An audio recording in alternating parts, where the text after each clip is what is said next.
What's up, sunshine? I'm Coy Wire. Welcome to CNN 10. It is Monday, March 3rd, our first episode of the month, Women's History Month. I'm excited to be here starting this week with you, covering the news so we can stay informed on what's happening around the world in 10 minutes or less.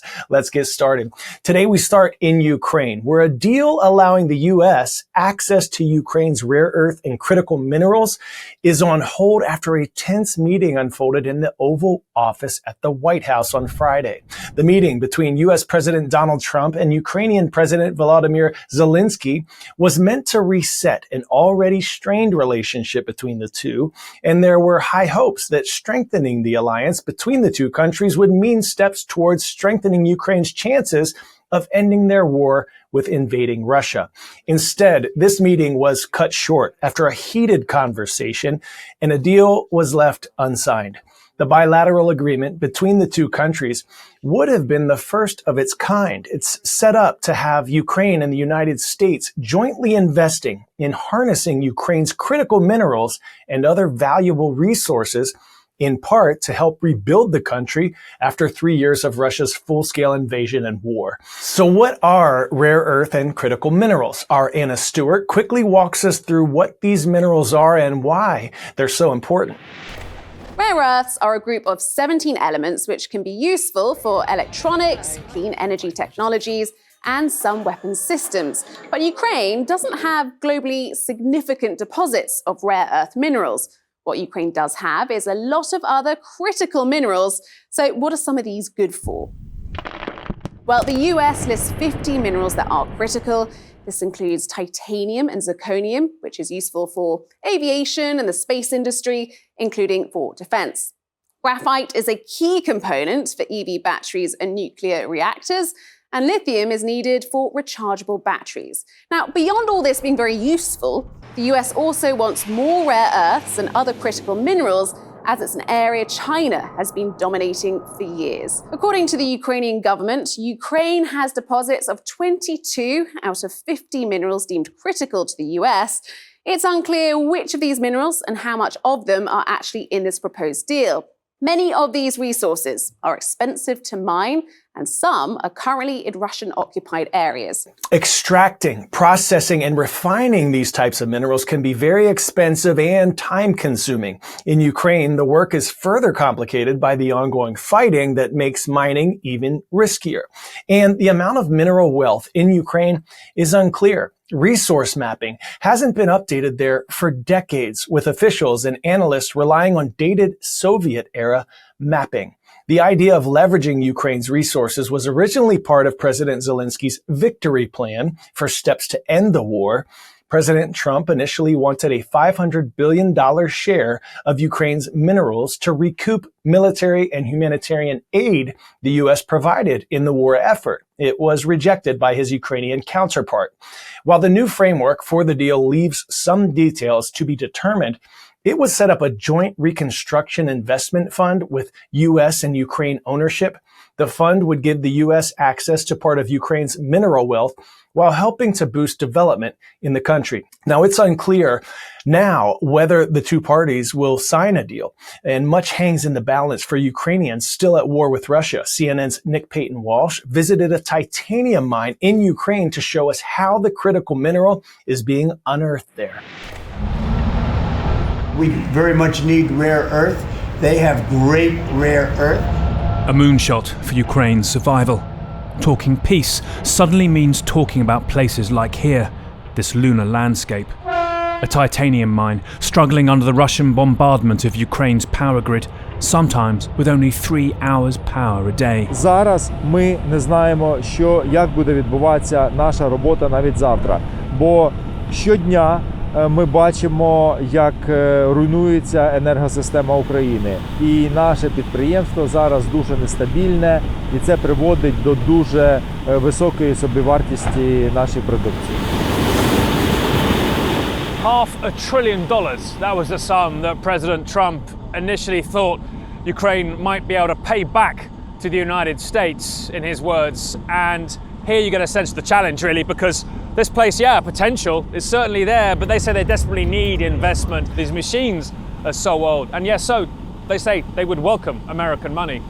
The pressure to get money out of the ground is enormous, as are the questions as to whether the astronomical sums Trump thinks are here can match the money to be made under this sprawling sea of unknown potential. And who knows what rare earth is worth, but at least it's something. And who knows what it's worth? Who knows if they even have it?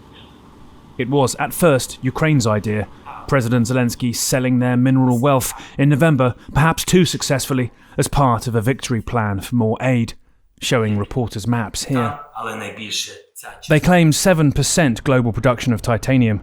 Lithium isn't mined yet, but they say they've 3% global reserves.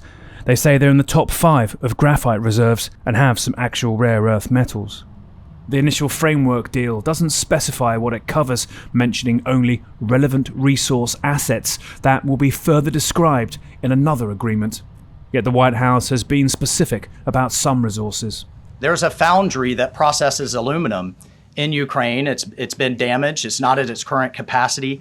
If that is restored, it would account for America's entire imports of aluminum for an entire year. The US perhaps a little too eager to take. Ukraine with no choice but to give. In a hugely complex deal that may get messier still when it runs into the cold, hard ground truth of where Ukraine is at today. 10-second trivia! Who invented the first gas-powered car in 1886? Henry Ford, Carl Benz, Ferdinand Porsche, or Gottlieb Daimler? Your answer is Carl Benz, the German mechanical engineer who created the first modern three-wheeled automobile that he dubbed the Motorwagen. For all the Back to the Future fans out there, do you remember the scene where the car, the DeLorean, backed out onto the street of the neighborhood, then lifted up and took off flying through the air? Well, imagine if that was our very near future, because it may very well be. An automotive aviation company is promising a flying car that will transform commuting as we know it. Aleph Aeronautics is now sharing with the world the first video of its flying car called the Model Zero. Our Jeremy Roth shows us how the company's CEO hopes to eventually make these cars cheaper and more accessible to everyday drivers. Look at this car taking off and hopping over a truck. It's a prototype made by the company Aleph Aeronautics, which hopes to put this $300,000 flying car in the fast lane to reality. Right now, for most people, for the general consumer, it's prohibitively expensive because it's expensive for us to produce one. But it's because it's a very low volume production and it's very inefficient. The end goal, it should be actually same level or less expensive than Toyota Corolla, Ford Focus, or anything like that, because it's less complex. This CGI rendered video shows the automobile flying through the mountains. The FAA said that Aleph Aeronautics' vehicle is not the first aircraft of its kind to get a special airworthiness certificate. However, the company notes that its vehicle stands out because it can drive on roads, fly, and be used in search and rescue. Models from companies like SkyDrive, Hoversurf, Volocopter, and others are yet to hit the market and make flying cars a reality.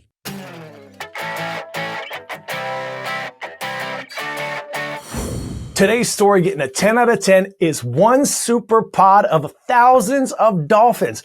A pod is the collective noun for a group of dolphins, and a tour boat captain captured this rare video of more than 2,000 of the flippers off the coast of Monterey Bay, California. The video shows several species of dolphins swimming and breaching as far as the eye can see. So what were they doing? Well, marine biologists say the massive pod may have been clustering to fend off predators, or maybe to hunt for food, or to socialize. It was a party, and they definitely looked like they were having some fun. All right, time now for our first shout out of the week, heading to the Buckeye State and the Warriors of West Branch High School in Beloit, Ohio. Rise up. Here's your Monday reminder that this week is full of possibilities. I'll leave you with a quote from American poet Walt Whitman, who said, "Keep your face always toward the sunshine and shadows will fall behind you." Shine bright, y'all. I'm Coy Wire, and we are CNN 10.